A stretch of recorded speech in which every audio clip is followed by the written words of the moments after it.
Kurnool power grid project భూసేకరణకు రంగం సిద్ధం చేసింది ప్రభుత్వం. రైతుల నుంచి బలవంతంగా భూసేకరణకు సిద్ధమైంది. తమ భూములను ఇచ్చేదే లేదంటున్నారు మనేకుర్తి గ్రామ రైతులు. ప్రజాభిప్రాయ సేకరణలో ప్రభుత్వ అధికారులకు తెగేసి చెప్పారు రైతులు. దీనికి సంబంధించి మనం బ్రేకింగ్ న్యూస్ చూస్తున్నాం. కర్నూలు పవర్ గ్రిడ్ ప్రాజెక్టు భూసేకరణకు రంగం సిద్ధం చేసింది ప్రభుత్వం. రైతుల నుంచి బలవంతంగా భూసేకరణకు సిద్ధమైంది. అయితే రైతులు మాత్రం తెగేసి చెప్తున్నారు భూమి ఇచ్చేది లేదని.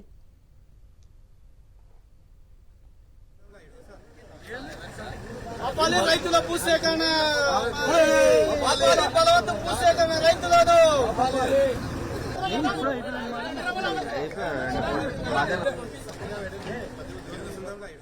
కర్నూలు పవర్ గ్రిడ్ ప్రాజెక్టు భూసేకరణకు రంగం సిద్ధం చేసింది ప్రభుత్వం. రైతుల నుంచి బలవంతంగా భూసేకరణకు సిద్ధమైంది. తమ భూములను ఇచ్చేది లేదంటున్నారు మనేకుర్తి గ్రామ రైతులు.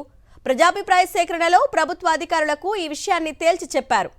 బలవంతపు భూసేకరణను నిరసిస్తూ ఎమ్మెల్యే విరూపాక్షి నిరసనకు దిగారు.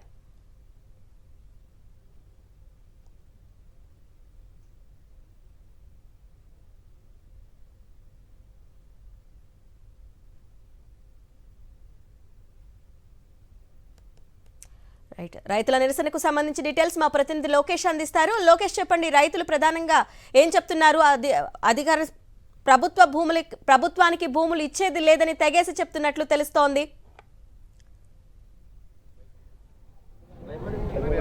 అరుణ, ఆలూరు మండలం మనేకుర్తి గ్రామానికి సంబంధించి ఈ యొక్క పవర్ గ్రిడ్ ప్రాజెక్టు సంబంధించిన రైతుల దగ్గర నుండి విలువైన భూములను ఇవ్వాలంటూ ఈ యొక్క అధికారులు అయితే ఒత్తిడి తీసుకొస్తున్న పరిస్థితి. అయితే ఏదైతే భూసేకరణ పేరుతో తమ దగ్గర నుండి యొక్క భూములను లాక్కోవడం సరైనది కాదంటూ రైతులంతా ఆందోళన చెందుతున్నారు. దీనికి ససేమిరా తమ భూములు ఇవ్వమంటూ ఈ యొక్క ఆదోని బళ్ళారి రోడ్డు మీద బైఠాయించి నిరసన వ్యక్తం చేస్తున్న పరిస్థితి అయితే కనపడుతుంది. ప్రస్తుతం మనం ఇక్కడ ఉన్నాము. ఇక్కడ చూసుకున్నట్లయితే వైఎస్ఆర్ కాంగ్రెస్ పార్టీ నాయకులు కూడా ఈ యొక్క రైతులకు అండగా నిలబడ్డారు. ఏదైతే ఈ యొక్క భూసేకరణ పేరుతో ఇటువంటి దౌర్జన్యాలు చేయడం సరైనది కాదంటూ వైఎస్ఆర్సీపీ నాయకులు అయితే చెప్తున్న పరిస్థితి అయితే కనపడుతుంది. అసలు మొదటగా రైతుతో మాట్లాడదాం. ఏంటి పరిస్థితి? ఎందుకు మీ దగ్గర నుండి యొక్క బలవంతంగా భూసేకరణ చేయడానికి ప్రభుత్వం పాటుపడుతుంది అంటారు? సార్, సొంతంగా ఇక్కడ ఈరోజు మేము ఎమ్మెల్యే చిప్పిగిరి ఆధ్వర్యంలోన, మా ఎమ్మెల్యే విరూపాక్ష ఆధ్వర్యంలోన, మాజీ ఎమ్మెల్యే సాయి ప్రసాద్ రెడ్డి గారి ఆధ్వర్యంలో, రైతు సంఘం ఆధ్వర్యంలో, ఈరోజు మనేకుర్తి గ్రామ ప్రజల ఆధ్వర్యంలో, కమ్మర్చేడు గ్రామ రైతులు.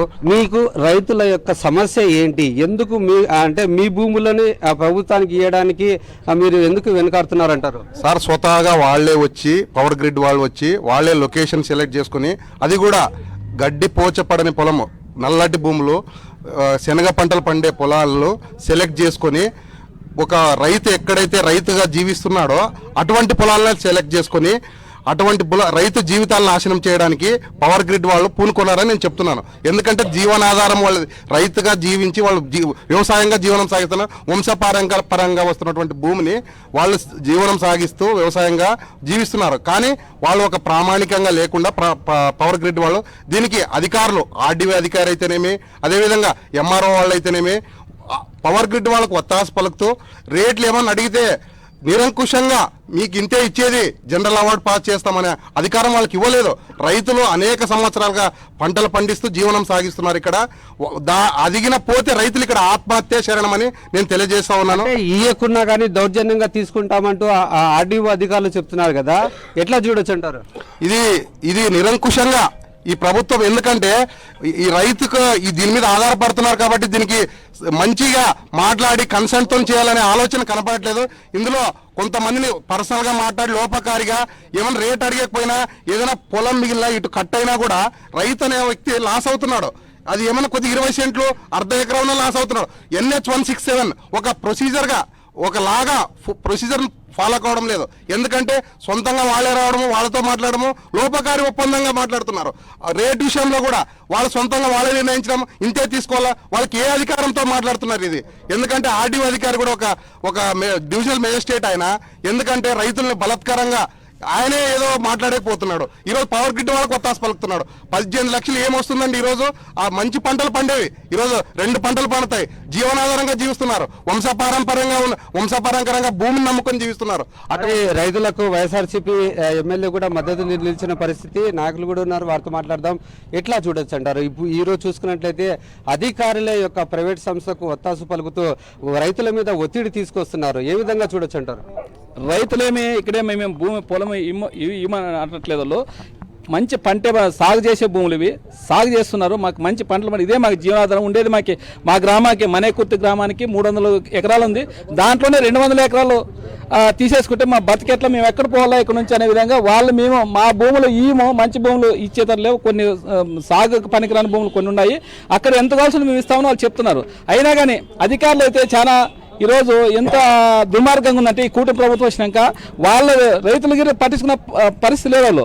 వాళ్ళు ఏమో అనుకుంటే వాళ్ళు సాధించే విధంగా ఈరోజు భూ హక్కు చట్టం తీసుకుని వచ్చి మేము దాన్ని యాక్టివే చేసుకుంటాం మేము అనే రకంలో ఆర్డీఓ గారు మాట్లాడేది మంచి పద్ధతి కాదు. అదే ఎంఆర్ఓ గారికి చెప్తున్నాం, ఆర్డీఓ గారికి చెప్తున్నాం, కలెక్టర్ గారికి చెప్తున్నాం.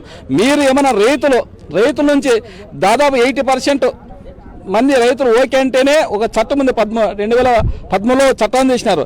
80% ఒప్పుకుంటేనే మాత్రమే ఆ భూ హక్కు మీకు దాంట్లోకి పోయే విధంగా చట్టం ఉంది. ఆ చట్టం వదిలేసి ఈరోజు వీళ్ళు స్వతహాగా ఆర్డీఓ అయితేనేమి వీళ్ళందరూ కలెక్టర్ గారిని మేము చెప్పి ఏమంటే రైతులు ఈ మనేకుర్తి అయితేనేమి, కమ్మర్చేడు అయితేనేమి, ఉలివెడుతు ఈ 3 గ్రామాల రైతులు చాలా వాళ్ళు వచ్చి చాలా బాధపడుతున్నాం. మేము ఈ రైతు మాకు పొలం పోతే చాలా బతికేదట్లనే ఎక్కడ పోలే మేము, మాకు ఆ డబ్బులు వద్దు ఏమొద్దు, కానీ వాళ్ళు ఎంత ఇచ్చినా మాకు డబ్బు అవసరం లేదు, మేము మాత్రం భూములు ఇచ్చే ప్రసక్తి లేదనే విధంగా ఈరోజు రైతున్నారు. కాబట్టి వాళ్ళకి మేము ఖచ్చితంగా సపోర్ట్ ఉంటూ మేము వాళ్ళ రైతులు ఈ పౌరుగిటికి రైతులకి భూములు ఏంటంటే మేము డెవలప్మెంట్ వద్దనట్లేదు.